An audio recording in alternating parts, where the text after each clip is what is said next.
Produce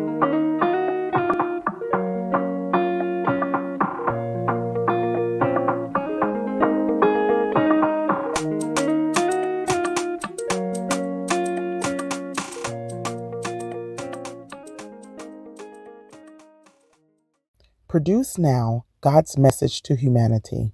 Principle number 3, yield. I once heard the story of an old Southern preacher who had a near-death experience and a sobering exchange with God. He expected God to lovingly receive him into the kingdom of heaven, but instead he was sternly rebuked. Completely confused, he exclaimed, "Lord, how could you reject me? I have served your people, I have preached your word, and my whole life I have called you Lord." To that God replied, "You are an abomination to me. Like the Laodicean church, you are lukewarm." The man objected, saying, "Lord, truly you can't mean me. I have served you faithfully all these years. This must be a mistake." To that God spoke these words, "I know your works. You have called me Lord, only giving me a title, rather than making me Lord and ruler of your life. Untold millions stand in danger of my wrath because of this." Still in shock and total bewilderment, the man pleaded, "Please, God, tell me what to do, and I'll do it." Then, before God mercifully returned breath to the man's body, he explained, "Satan's number one selling false god is self. It can only be me, the one true God. Tell them." So he did. After reading a story like that, you may be pondering some of his same questions. Right here would be a great place to confirm some truths and dispel some of the myths that have been widespread in the body of Christ. Number 1, God loves us with an everlasting love. True. Number 2, God's door is open to sinners who accept him as Lord and Savior of their life. True.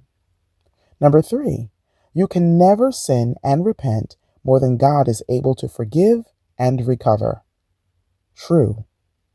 Number 4, God is moved by our emotions. False. Number 5, all that is required to inherit God's kingdom is saying, "Jesus is Lord." False. Number 6, your works, attending church, paying your tithes, praying, etc., are sufficient to grant you access into God's kingdom on the day of judgment. False.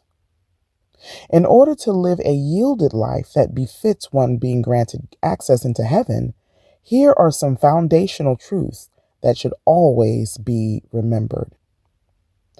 Do you not know that the unrighteous will not inherit the kingdom of God? Do not be deceived. Neither fornicators, nor idolaters, nor adulterers, nor homosexuals, nor sodomites, nor thieves, nor covetous, nor drunkards, nor revilers, nor extortioners will inherit the kingdom of God. 1 Corinthians 6, 9 through 10.